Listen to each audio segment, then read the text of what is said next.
June 1st is the date that I don't think any meteorologist likes because it does mark the beginning of hurricane season. And what we've seen here over the last several hurricane seasons, really starting in 2020, is that there have been more deaths, more injuries from generators than the hurricanes themselves. So we're going to an expert here, Geoff Youngblood from Tools for a Time.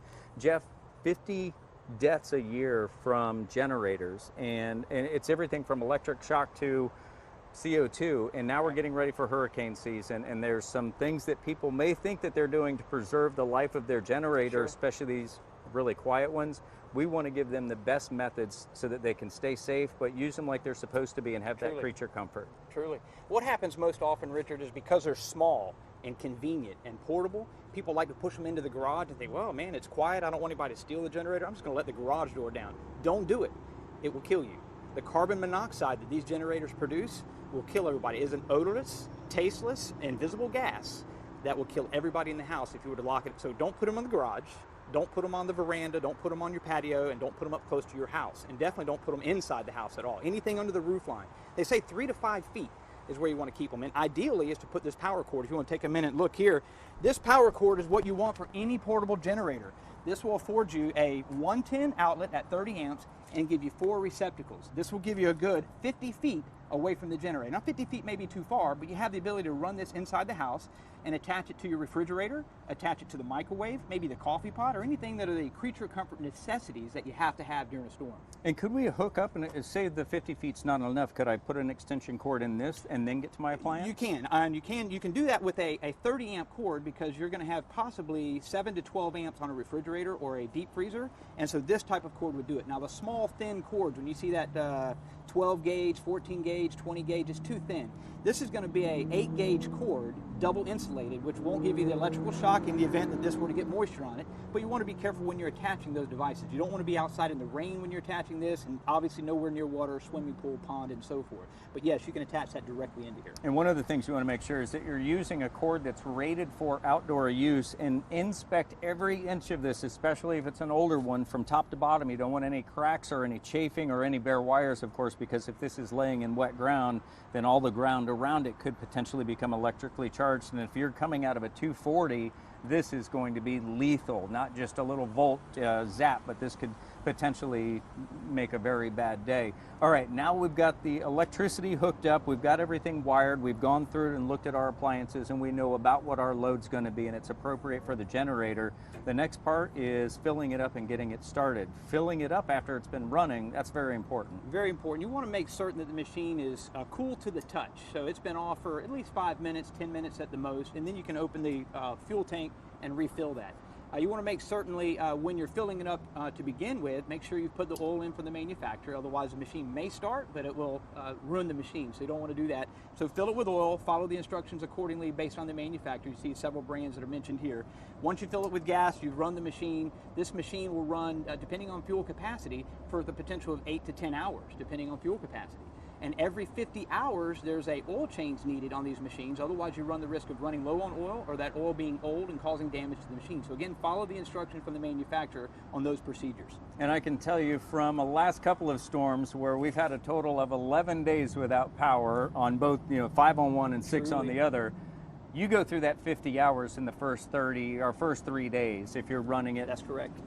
For the entirety of the day, especially if it's hot out, because you're trying to keep cool, whether it's portable ACs or whatnot. All right, now the important part. We need to start these things, and not all of them have a little push button or a key. Right. Most some of these them are a electric pull start, some are not. That's correct.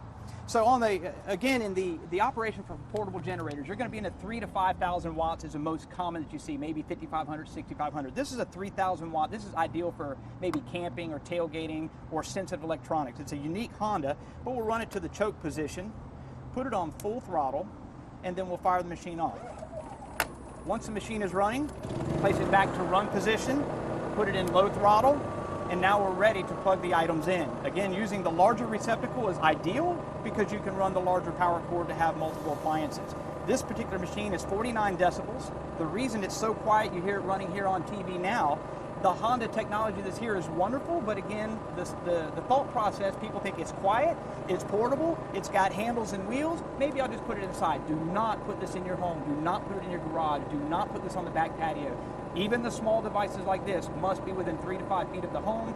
with an appropriate power cord. But let's talk about, if we were to put this thing outside, because, that for safety reasons, if we're under a canopy, like maybe an open carport, all four sides are wide open, that would be an appropriate place because we're keeping it out of the rain. We've got a nice solid foundation, sure. And then we can run our power cords from that. So the power cords can get wet. We just don't want this to get wet. That is correct. You don't want the machine to get wet or the connections to get wet. I think the way to look at these is, yes, they're costly.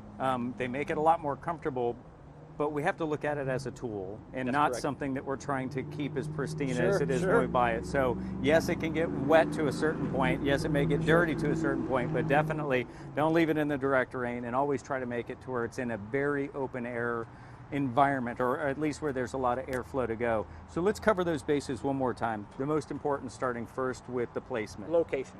And that's going to be at least 6 feet away from the house. 3 to 5 feet, you're safe, pushing the exhaust away from the home. Keeping out of the eave, even the eave of the house makes it into the attic, which could cause a problem based on wind conditions. Away from the home, under a covered shed, canopy, or something of that nature that no one's in. And then next is electricity. That's We correct. don't want to get shocked or electrocuted. So don't do it in the downpouring of rain. You run the risk during a storm, you may be attaching this during the rain. So you attach everything that you can in the garage, then roll it out and fire the machine off. And then we've got gas. We're filling the thing back up. We're going to shut it off, let it rest for how long? 5 to 10 minutes, and that should be sufficient. If you can touch it with your hand, it's safe. It would not ignite that fuel. Okay, and then the last one?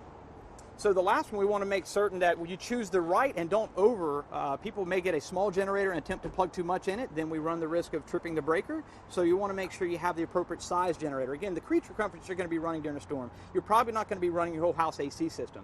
You're going to be running your refrigerator, your deep freezer, your microwave, possibly a coffee pot for mom or dad that wants coffee every morning. And then you're going to have items that are necessity, your emergency radio, charging of your cell phone, running your internet, those type things, no problem at all as long as you're getting in the Honda style generator, because that's that inverter technology and you can run those sensitive electronics. Now, I'm going to ask you, and you can answer it in a word if you want, but a lot of websites you go to when you're learning how to operate a generator, and I'm surprised to see it on some of the websites, they talk about backfeeding. Yes. Good idea not. Bad idea. Can kill you and the lineman potentially. So what takes place is when you were to push power backwards into the home, do not do this. They call those suicide cords, where they'll put a male and a male end on both ends and run it from the generator to the home. Please do not ever do this. You run the risk that when that power comes back on, the generator will explode. JEA has greater power than we do, and it will cause your generator to explode and burn your home and hurt somebody. Or you run the risk of it pushing power back onto the power line, and it will hurt a lineman somewhere down the road who's assuming the power's out. So never backfeed the home. And if you're interested in a generator for your house, there are switch boxes that a skilled electrician can install for you. Of course, that makes it a lot easier because you can have a portable generator that plugs into that, or you can go ahead and make the next investment, and that would actually be to get a much larger generator and supply the whole 25 house. kW, 50 kW, whole house generator by Generac, and they'll run off propane, diesel, or gasoline with an auto transfer switch. When the power goes out, your house puffs on. We have one at the house also. Love it. Love it. We're going to have all the links in the story here at newsforjax.com so that you can go through the checklist, make sure that you're operating your generator safely. And Geoff, thank you for the time, and I hope that this lives in infamy and nobody has to use a generator because they miss us all. That's right. That's right. Stay safe. Stay safe.